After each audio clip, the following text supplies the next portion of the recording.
Après Air Algérie, la CNAN, une autre société étatique, déclenche un scandale international.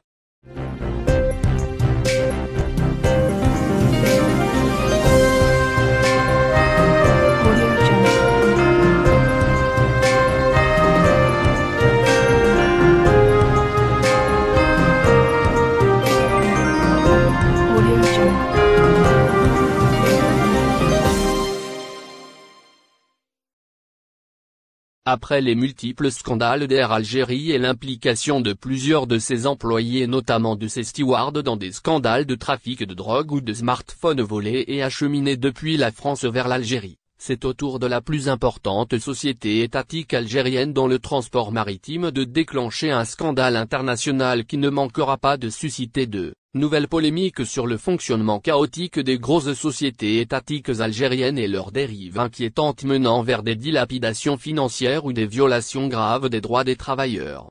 Depuis le vendredi 29 octobre dernier, un navire algérien, le Soura de la Compagnie nationale de navigation maritime, CNAN, est retenu au port de Brest, une ville portuaire, en Bretagne, au nord-ouest de la France, à la suite d'une visite d'inspection d'un organisme public français qui doit vérifier la conformité du navire et de ses divers équipements aux diverses conventions internationales en vigueur dans le domaine maritime, comme le stipule le mémorandum d'entente de Paris sur le contrôle des navires par l'État du port. Ce mémorandum signé en 1982 vise à améliorer la sécurité maritime par un meilleur contrôle des navires dans les ports, via des procédures mieux harmonisées. Malheureusement, les navires algériens de la CNAN sont devenus des poubelles flottantes qui sont utilisées par des marins qui travaillent dans des conditions indignes et déplorables. Dans le cas du navire le Soura, plusieurs irrégularités ont été relevées par les inspecteurs français, à l'exemple des défauts techniques avant appareillage, comme l'installation de ballastage et de jaugeage, la remise en état du LRI, système d'identification et de suivi des navires à grande distance, qui est en panne, mais aussi la mise aux normes des conditions de vie des 22 marins à bord, manque de draps, d'oreillers, de têtes d'oreiller, de couverture de lit, etc. C'est un véritable scandale de contraindre des marins à travailler dans de telles conditions qui pourraient causer des incidents majeurs à bord du navire Soura, lequel aurait pu faire naufrage à cause de tous ces défauts techniques. Cette affaire relance plus que jamais le débat sur l'avenir de la CNAN, cette importante société étatique habituée au scandale depuis plus d'une décennie.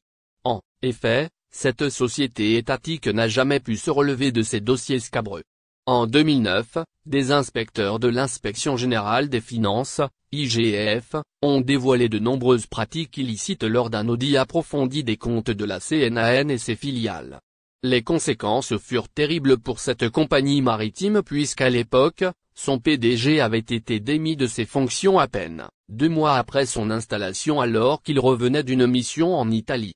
Toujours en 2009, 3 navires de la compagnie ont été saisis en Grèce par son groupe saoudien Moonem Pharaon qui lui réclamait 12 millions d'euros de frais de réparation des bateaux que la CNAN lui a frétés.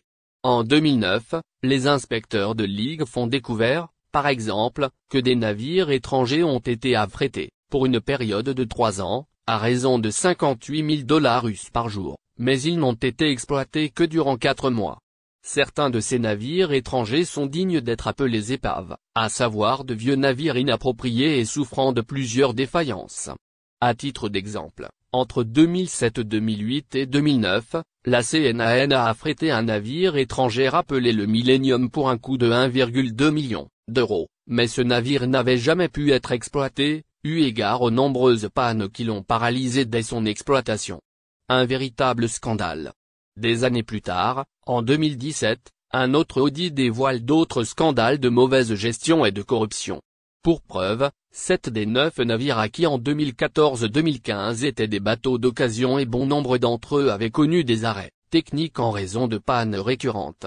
La situation des 2 principales filiales de la CNAN, à savoir la CNAN Med et CNAN Nord, est également peu reluisante. Et pour cause, ces filiales vivent des problèmes énormes de manque de compétences et de management.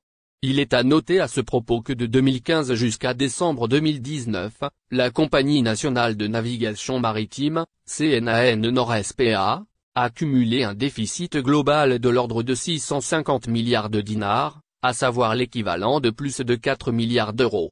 Comme en 2009, d'autres rapports de l'IGF sur la gestion du groupe CNAN et de ses filiales avaient mis en 2017-2018 le doigt sur cette mauvaise gestion. Les autorités algériennes n'ont jamais été capables de gérer et de solutionner ces problèmes. C'est pour cette raison que la situation de la CNAN a totalement basculé dans le chaos à partir de 2020 avec l'impact financier très lourd de la pandémie de la Covid-19 et de la paralysie du transport maritime mondial. Des pièces de rechange, nécessaires pour la maintenance de la flotte de la CNAN, indisponibles, des navires sous-exploités, des salaires impayés, des emplois menacés à cause de l'absence de ressources financières, aggravées par d'importantes dettes et déficits datant de plusieurs années. La crise née dans le sillage de la pandémie de la Covid-19 a révélé le véritable visage de la CNAN. Une compagnie maritime incapable de survivre et qui devait être enterrée depuis des années pour laisser de la place à un nouveau représentant du peuple. Abonnez-vous à notre chaîne. Cliquez sur j'aime et activez la cloche pour rester au courant de l'activité algérienne. Partagez la vidéo. Merci.